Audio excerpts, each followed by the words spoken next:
Welcome back to yet another episode of It's All Been Trekked Before. This one, it's court-martial. Ooh, drama, courtroom drama. But it's so much better because it's in the future.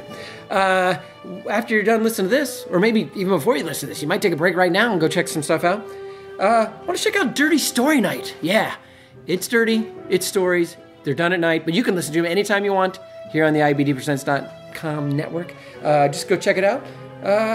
Yeah, I think I pretty much described it. Dirty Story Night. And if that doesn't do it for you, how about checking out the mother, the one that started it all? It's All Been Done Radio Hour. Yeah, you can check out all the old ones here on IABDpresents.com. But you can also check them out live, coming up at Mad Lab Theater, June 10th, 5:30. Tickets on sale at madlab.net. It's like it says. It's just like Dirty Story Night, but it's a radio hour. It's modern versions of old radio serials. And like I said, you can check them out live. Twice the fun in your face. But right now, sit back and listen to the gang discuss court-martial, and It's All Been Trekked Before. Welcome out to another episode of It's All Been Trekked Before. This week we discuss court-martial. Da-da-da. And we've got lots of people here to talk about it. Go ahead, introduce yourselves. This is Steven. This is Keith. This is Sam.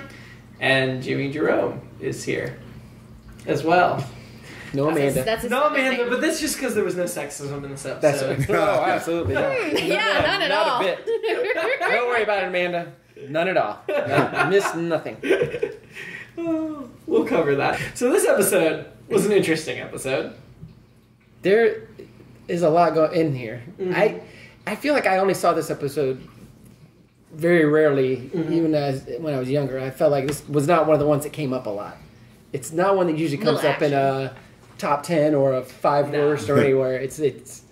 Well, I felt like the story itself was compelling and I enjoyed watching it, but the science did not add up and the plot holes were often. It was definitely an episode of Perry Mason set in space or whatever, or your legal drama. And they didn't make enough adaptation to fix what would have... Right. Yeah. Yeah. That said, I found it very entertaining, and there were a lot of great elements. It wasn't some of the terrible ones like last week. Yeah, some of the ones that made us laugh, but yeah, I enjoyed it more than I remembered. Mm-hmm. And it is weird that this is the second episode of like 6 or 7 where a member of the Enterprise command crew is getting court-martialed. It's like the Trump administration. I mean, come on. Yeah, that one works. Always in trouble. That one works. Except these guys are not guilty. Right, this is true. And we'll see by the time this airs what has transpired. Hopefully, we'll live to see that. Right. In case Trump accidentally hits the nuclear button like Kirk accidentally hit the jettison button. Yeah, so in the show, during the, they start with all the testimony and then they finally get to, you know what, we happen to have video of exactly what happened. Multiple angles. With, multiple angles, carefully edited. Yeah. You Surprise. don't see Kirk's hand actually touch it. You just see somebody's hand touch a console, and we finally know the 3 buttons are yellow alert, red alert, and jettison pod. We used to think it seems like usually he's hitting them to talk to somebody. Yeah. But apparently that's not the case. So it used to be red, yellow, and call Janice Rand, but when she got fired, he's like, what else do I do often? Well, jettison ion pods. And doesn't he usually say, like, sound the red alert or sound the yellow alert? So is he just saying that to himself? Sound red alert. Yeah. Push button. Well, had they done that up to this point yet? I mean, has they actually verbally called for alerts yet? Has. I think they've called for alerts, so they have not jettisoned ion pods. Well, there were also unlabeled buttons under those. Yes, and they then, were. of course, they could have had maybe on his left side, there's another set of buttons. True. Maybe. Sure. Still, it is odd that jettison isn't even an option from there. Right. Like, wouldn't that be at another station? Yeah. I mean, that made... And which pod? Like, if there's only one pod? There's only one ion pod. So just one pod, and it's clearly marked. The label maker had it perfectly marked. It was like Mr. Burns buttoned open the trap door and like somebody fall to the pits. Really sounds. Yeah. It was very cartoonish. It was.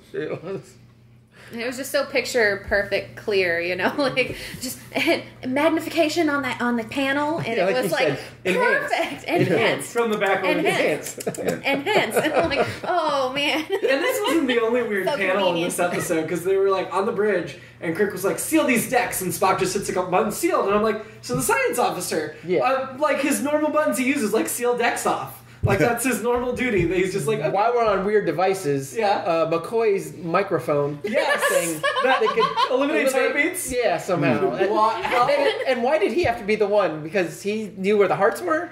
Well, but He Spock is a turned off the doctor. transport chiefs. Right. So clearly they could have Right. just turned off the bridge at any time. Well, and I That'd be dramatic. I meant to pay attention. I didn't notice where McCoy put it on Spock.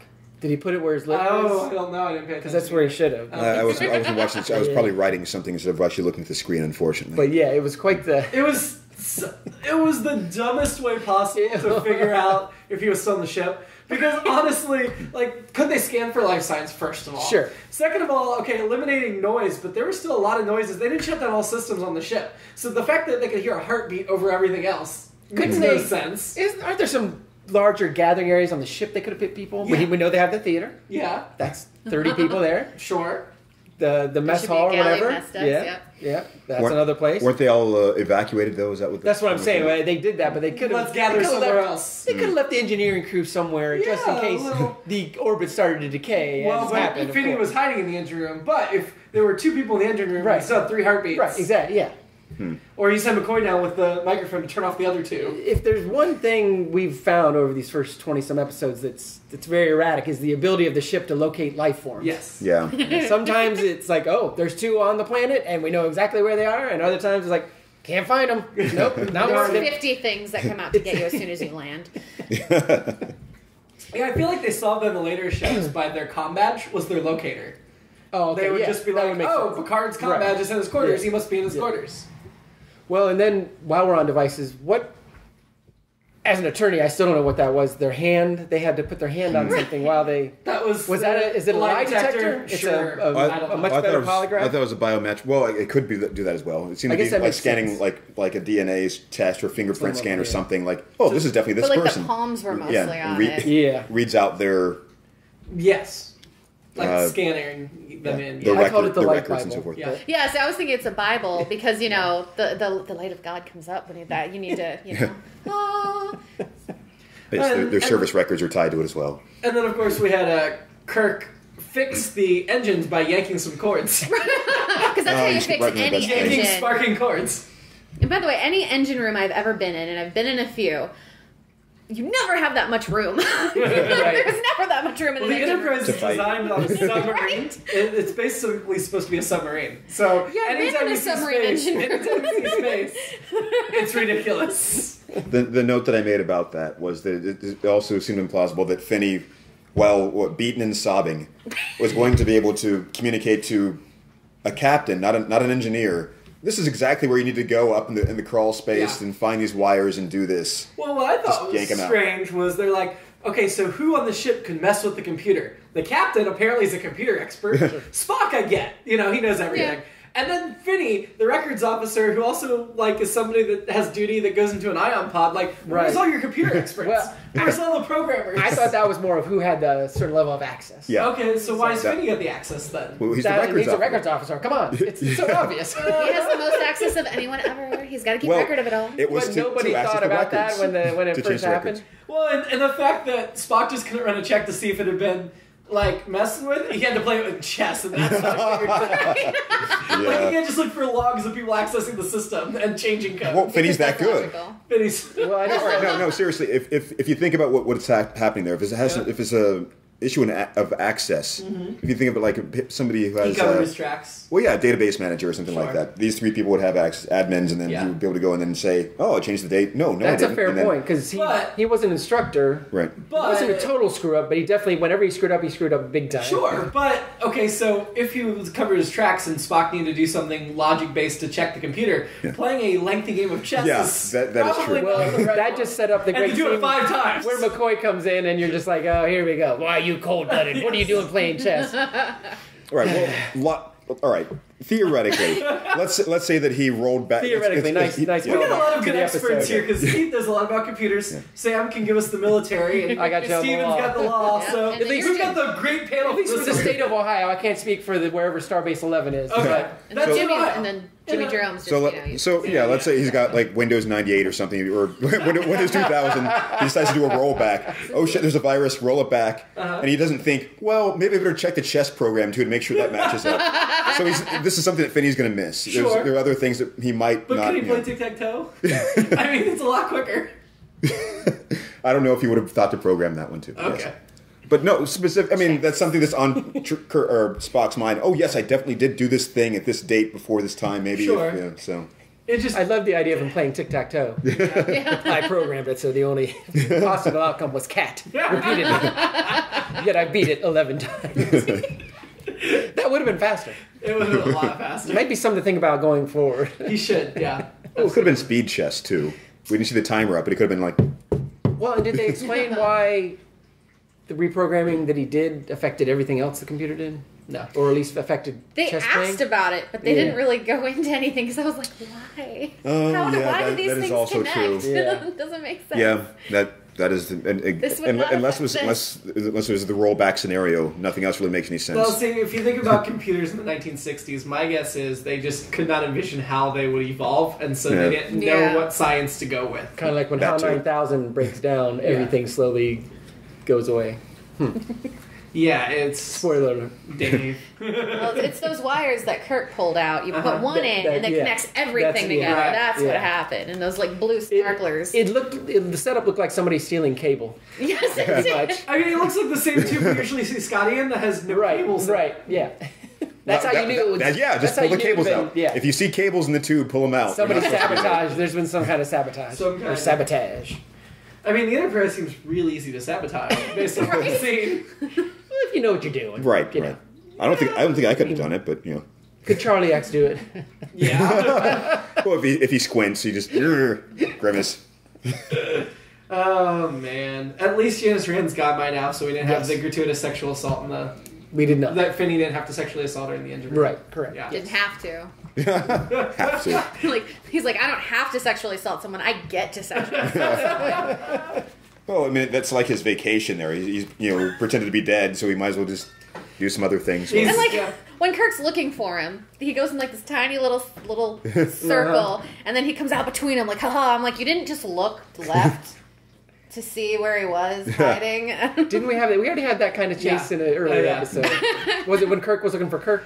Yes. Yeah. In that same engine room, in the same set, same thing happened. So basically. that area is very confined. Yeah. Super easy to hide. Just lay flat.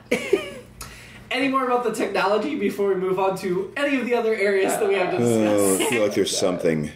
I will say the special effects. Yeah. We didn't pull the old ones up, but those were definitely way better than the extra shuttles zooming around at the top. And seeing in the windows and... Yeah, I was curious as to what the Windows background looked like. And I've always been partial to that Starbase 11, but it looks even better than it did back then. Yeah. I mean, it's no Snow Globe from Star Trek Beyond, but... No. The new movie that came out this year. I haven't seen it yet. There's a starbase that's essentially this. It looks like a big giant snow globe with lots of different centers of gravity. So like different cities, like different branching in different directions. And I'm like, so how the destruction of that Kelvin spaceship 15 years ago advanced technology enough that starbases went from what we saw here to that? I don't know. My next, well, I guess I have sort of a technology thing, but that's more about Sam Cogley when we get to that. So I love Sam Cogley. Let's talk about Sam Cogley. Right. So first of all, I have Samuel T. Cogley. Please let there be suspenders. like as soon as I heard the name, before we even got to the guy, I was like, oh my god. Eventually put on the vest for it. But all right, so played by Alicia Cook, who was most famous for Rosemary's Baby, The Maltese Falcon, The Big Sleep. He was in Shane. He's one of the immigrants. That he did a bunch of episodes of Magnum P.I. Like 13, not like dozens. I mean, he has a lot of IMDb credits. He was definitely somebody that was a... Yeah, back in the day, he was kind of that guy in a lot of the like movies like Maltese Falcon, noir movies. And like I said, he was in Shane. Yeah. Among others. So this was another one of those cases where it's sort of like you could kind of see where they might have lifted a script that was meant for a different genre and just kind of drop it into this because, all right, I get the affectation they were trying for, but the idea of a lawyer having thousands of books somewhere, just that's impossible. Then I mean, it's just like there's no way that he would think this was a good idea, having grown up.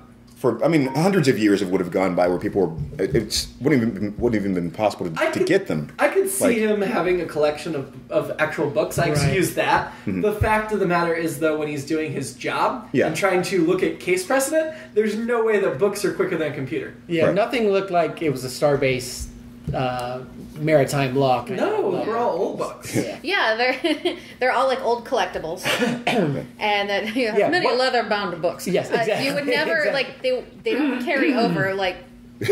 Roe versus Wade isn't going to work. Or, what is he looking for in those books? It's not going to help him in that case. Those books are not relevant in this case anymore. Well, Stephen obviously has some knowledge of the law, and you have a number of books around your house that you used to I did until the last time I moved. I finally got rid of some of them. I still have some of my law school books, the ones that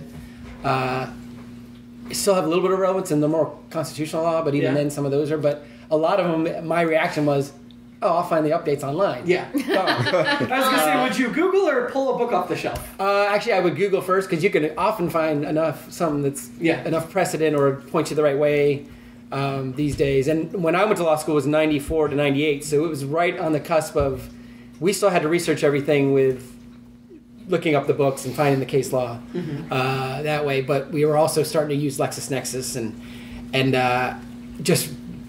I've stayed licensed, I've taken classes and stuff, and those guys don't really talk much about going into the books now. Look up, it's LexisNexis, and among other things, many advances, even well beyond that, I'm sure. But I can tell you, I watched a lot of The Good Wife and Suits on television, and they're always going to the library and pulling up books rather than Googling. It's good, and maybe so therefore, I think my knowledge is more relevant than yours. I'm just kidding. But... the books are good to have behind you. The books look good to have behind you. Buy you time. Yeah, we used to say in law school, it was like, because you take the bar and you have to know everything, and in theory on there. And I remember one of my friends was like, if somebody comes into my law office, I'm not going to be like, oh, I remember exactly what we're talking about. I'm going to be like, let me look that up, and I will let you know. And he was talking about going and getting a book and opening it. Now, of course, it'd be, let me look into some case law, or depending on how experienced you are, you're just like, oh, I've handled this before, and have them updates, that kind of stuff. But, Cogley was an interesting guy. I love that he didn't do any cross-examination. And, it's all about the drama, though. It was courtroom law. So absolutely. Just leaning over here on the side, just like, oh, whatever.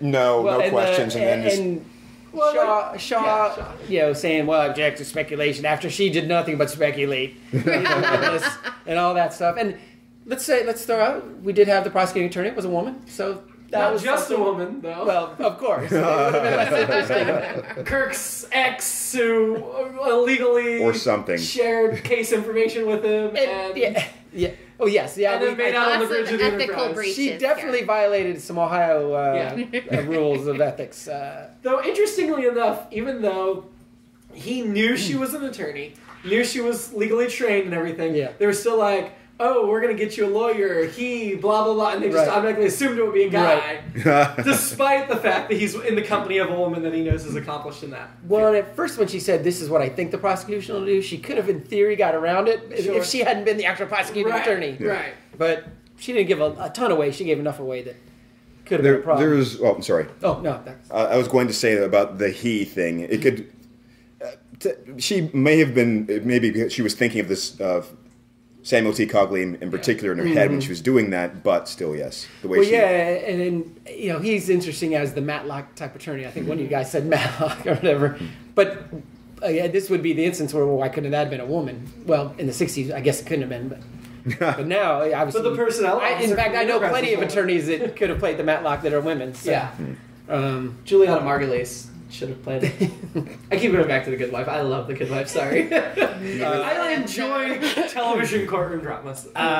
You do not? I do. Oh, okay. I like good. Cogley's his speech about humans and all that stuff, or whatever, Yeah. and I like that he used updated references, which we talked about in the past. I'm just a simple country yeah. lawyer. In the past, all the references stopped at about the 1800s. Yes. But Yeah. he mentioned the Alpha 3 books and the Martian things. That was entire. I caught that. But then I think he's a machinist, isn't a racist, because he's talking about human rights, and then he just starts ripping into machines, and they have no rights. How dare they? That can't be possible. Well, he loves books. He hates computers. Yeah, so he already set precedence that he's a machinist. This He's is like, true. screw these things. They don't work.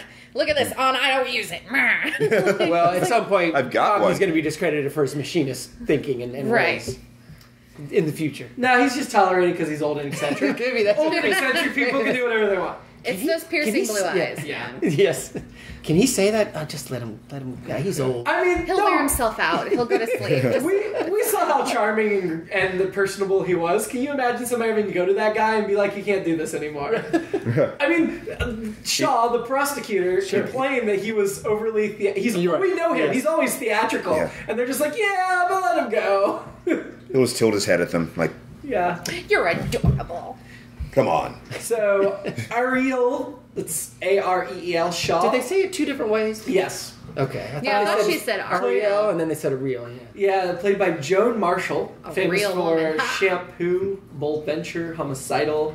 She's got like 50 IMDb credits. I'm looking through, I don't see anything like huge. A lot of guest star spots. A couple of movies. But yeah, she did a few. Did we like her? Did we believe her history with Kirk? I think so. Or at least the way he remembered it, at least. Yeah. She seemed conflicted. I felt obviously. like it was way She too didn't want coincidental.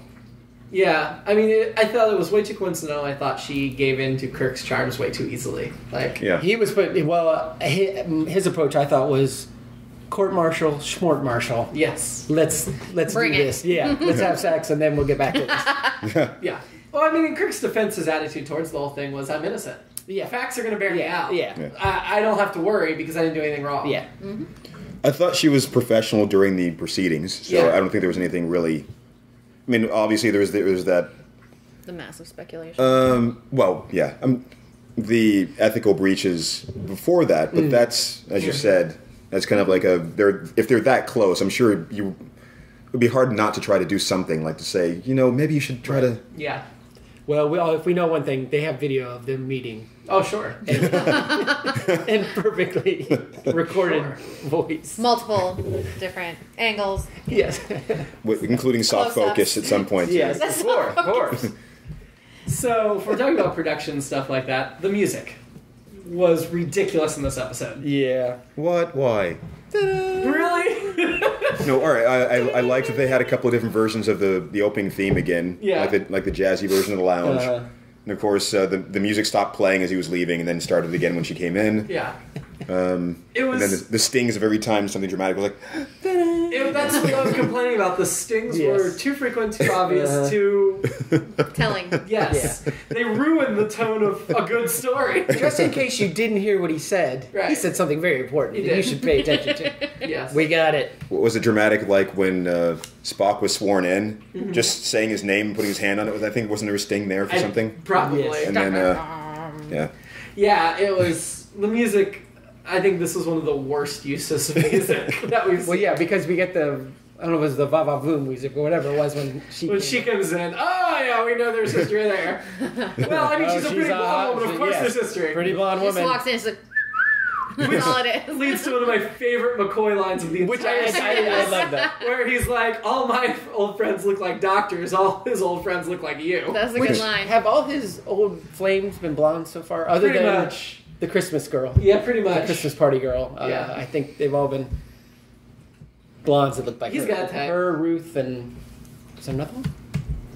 Maybe it was just the two, though. I'm not sure. Anyway, Yeah. we'll keep an eye on it. Could have been revealed. Like, we know there's several. Yeah. Now, something I didn't get that really kind of ruined the whole episode overall a bit was the why Finney wanted revenge on Kirk, because we got the one incident. Totally Right. understand that. But after that, he then names his daughter after Kirk. Right. They're great friends, and the daughter, Jamie, says, oh, yeah, he sent me all these letters to Mom and me about how great Kirk is. And then we're supposed to believe he had this elaborate scheme years later. Like, what prompted him to act now, and why did he spend all these years establishing how much he loved Kirk? Well, fortunately, I'm a space psychologist. Oh, just like McCoy. Sure. That's my favorite degree. You know some things. I do, yes. Just That's right. I know some stuff, yeah. Just that casual kind of... When they said space psychologist, like, wait, what? And then they kind of explained that you know how the rigors of traveling in space or whatever. But Yeah. I don't know. I guess at some point he snapped. Yeah, and we didn't where's miss the it. wife? Yeah. Is she already gone? Sure. Did they not afford another actress? Maybe. Did they only have one Sailor Moon outfit? Right? Seriously. Oh, man. That girl, Jamie, I believe? Yeah, because she's Yes, named after Jamie. Kirk. Jamie Finney, played by Alice Rawlings. She only has a handful of credits. She looked kind of familiar. She did a movie called Where Angels Go, Trouble Follows. That was the only credit she has after this. Before this, she did an episode of Virginian, like 5 episodes of The Patty Duke Show, and a Bob Hope Presents episode. That's I guess she just has one of those faces. Yeah, that's what I thought. I looks- thought she looked super familiar. Yeah. So, to your question, I was thinking of a couple things like that. And it depends on when the incident happened. Did it happen before she was born? It sounds like it happened a long time ago because Kirk was an Right. innocent. But if you're going to play that kind of a long game, Right. you better have something really dramatic you're doing. Yeah. Because like that seemed like very anticlimactic Yes. for that long and Yes. deep of an undercover game, which is what you're And what was his end but- game? I mean, I'm just Right, going to like- hide out on the ship forever? And then we destroy the ship. Well, first of all, how do you know the ship was going to be evacuated and then he was going to destroy the ship? And then, like, he's like, okay, so your death's not going to mean anything. I'm going to do something worse. I'm going to destroy the ship, but you're going to be on it, so you're going to be in it too. You're gonna die anyway. So, I mean, for the couple of seconds Kirk knows the ship's dead, and that hurts him. Yeah, His plot made no sense. That's the worst part of it, I would say. well, Yeah, Finney really. was a screw up, as I said. Well, Finney played by Richard Webb, Yeah. except in the fight scenes. Oh my The stunt doubles were so obvious. They were. I keep thinking they can't get worse, and they do. Oh, this was really And good. like Well, stunning. Finney almost fought Kirk to a standstill, so there's that. He does farewell better than most aliens. So the other thing that occurred to me was maybe he somehow adjusted the records of what he sent to Kirk, or sent to his family, for his daughter to find. Later. Maybe. I don't know. My thought is, my alternative episode is that on, what's his name? Finney? Yeah. Finney's, his wife, who's now dead apparently, because she was nowhere to be seen in this episode. Sure. On her deathbed, she revealed to Finney that she had an affair with Kirk. And that's what snapped. But he didn't tell the daughter because he didn't want her to know, because that... Now, see, if That they had makes only sense. done that, that would have fixed Yes, the there you major go. plot. But make sure we have a stinger. Although we find out At the end of that we find out reveal. the daughter's actually Kirk's daughter. Oh! Now we got it! Now we got it! Now we got it. Yep.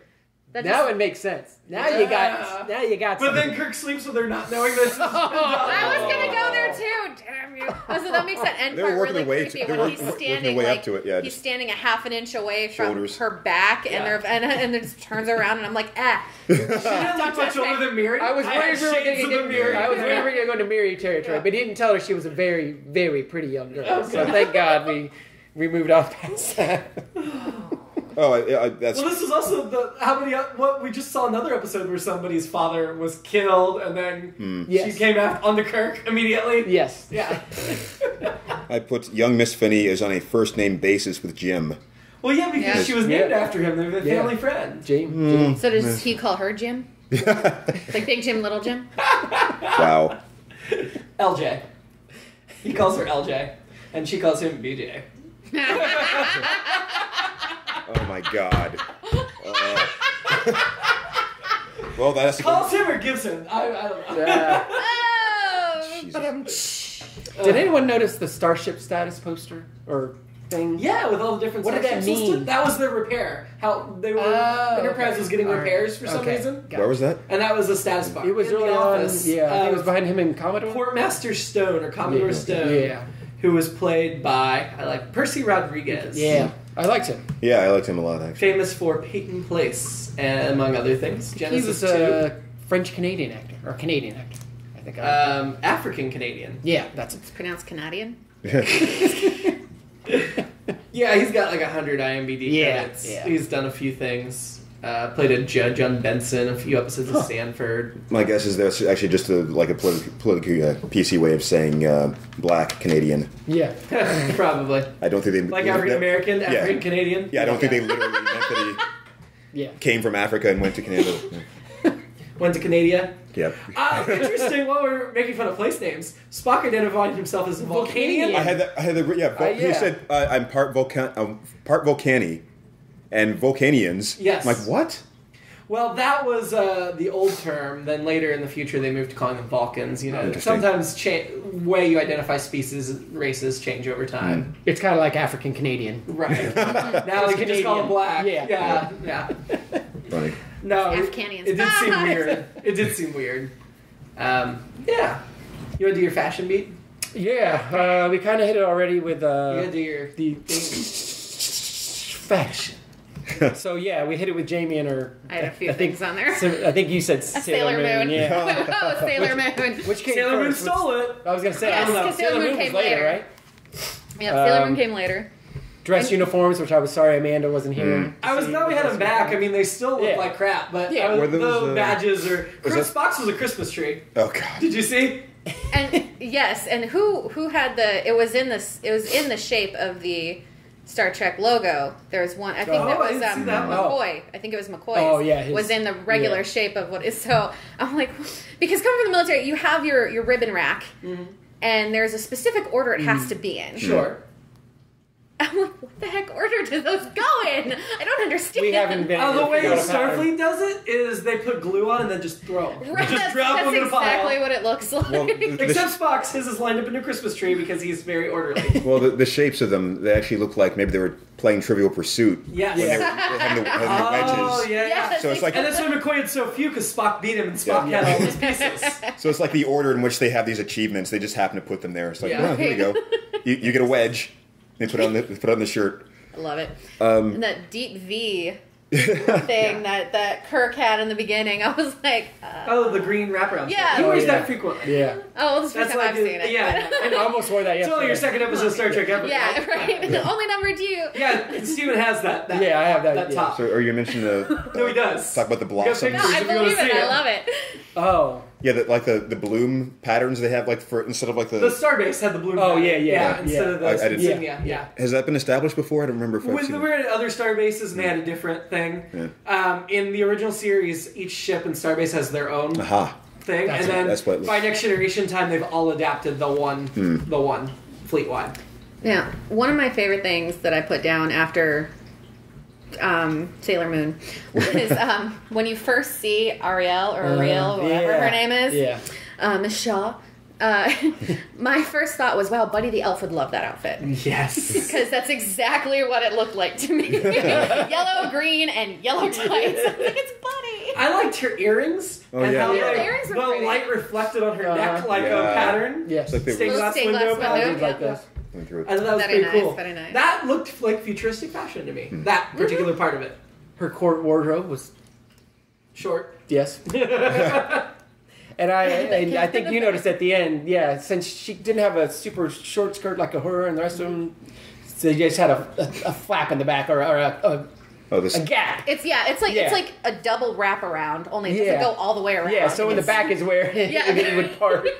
There's this big part there, Convenient. and it's like a slit that goes all the way up on a dress that's already very short, Yes. and I'm like, that's the groping flap. Well, on this show, after Kirk was The like, groping they were flap. like, "Do you think you could kiss on the bridge?" And they do. And then Kirk probably goes, "Do you think we could do anal on the bridge?" And he flips around. And looks There you go. That's exactly what that flap is for. Yep. Oh my God.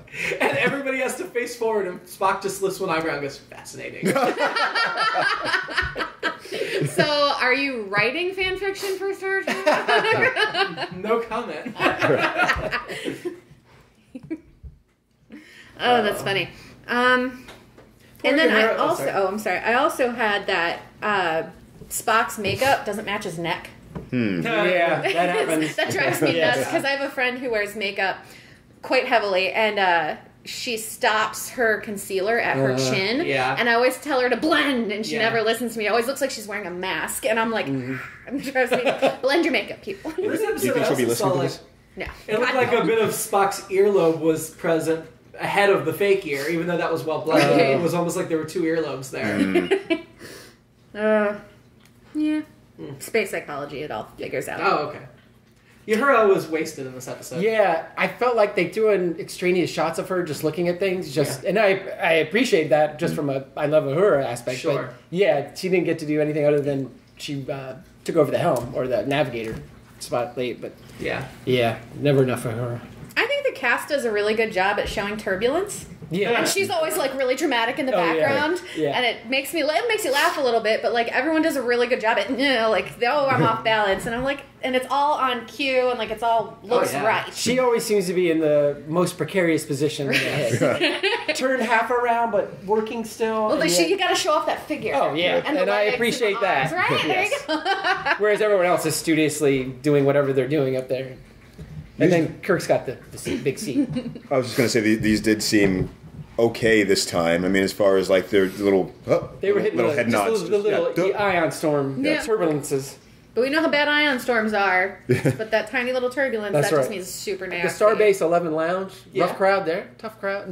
More of a rough crowd than a tough crowd. Kirk doesn't have many friends. No, I was like all of a sudden. Which is weird because everybody usually seems to like him. Yeah, but they were not having any of it. I loved that one guy who was really intense towards him. Who had his head was down, his eyes were up, and he's like, "That's my friend." Like all super dramatic. You got to think the rest of those guys must have been his buddies, and they were freezing Kirk out in deference to their friend. I mean, I don't know why Kirk and McCoy just moved to another table. Though Kirk handled it well. I like him. Like, they're asking him to explain himself. He's like, I'm not going to. You've already made up your mind. Yeah. I'm good. Yeah. Like, he doesn't sweat it. He handled that. And then he was into... He was real hero mode Kirk this episode. He was, yeah. Well, and what was the stretch where he got real Shatner? Well... Oh, it was the dramatic looks in the beginning when he's talking to the admiral. And it's just that like 3-second freeze frame of him just staring. Yeah. Oh, we were both like classic Shatner. Oh, yeah. Are we boring you? Yeah. Yeah, I need some better co-hosts. Wow. Jettison co-host.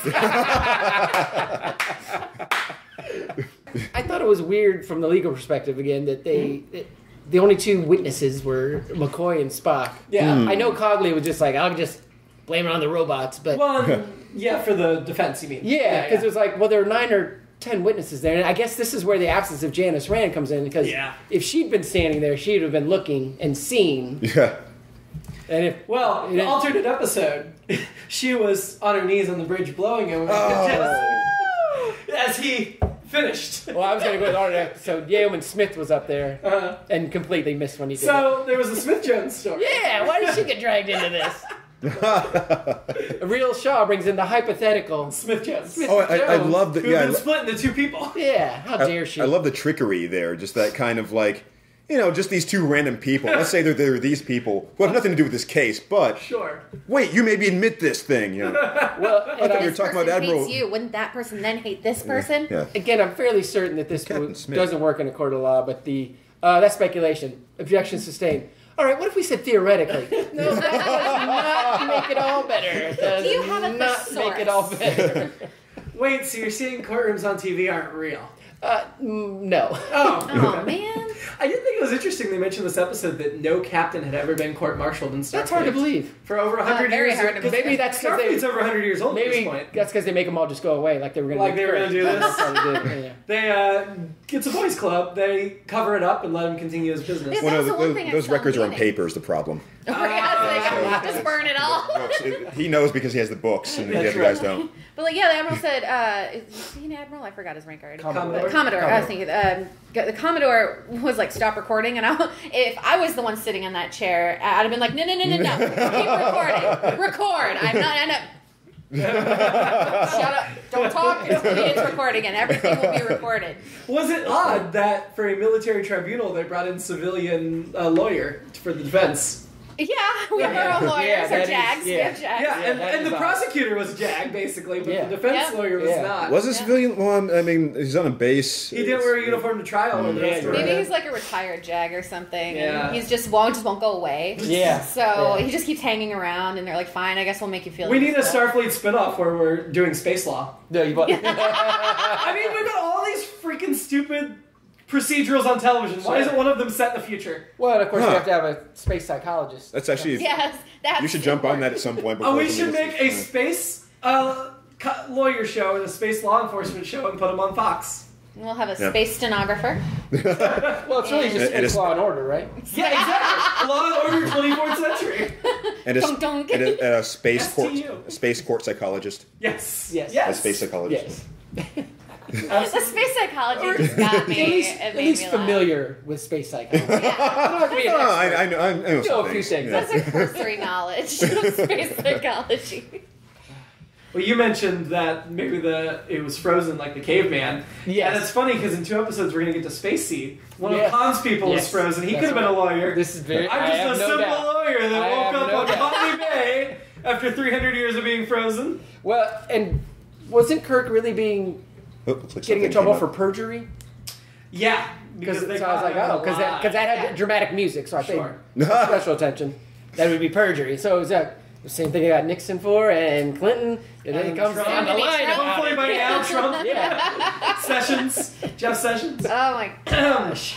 Yeah. So. When Kirk sits down with the lawyer, Ariel, she has a fruity, girly drink. Oh, yeah. And he's got the liquor. You're and right. I'm like, coming from the military, I'm like, okay, come on. I've had my fair share of, like, man drinks. But Yeah, it's like she the was a girl jag. has to have...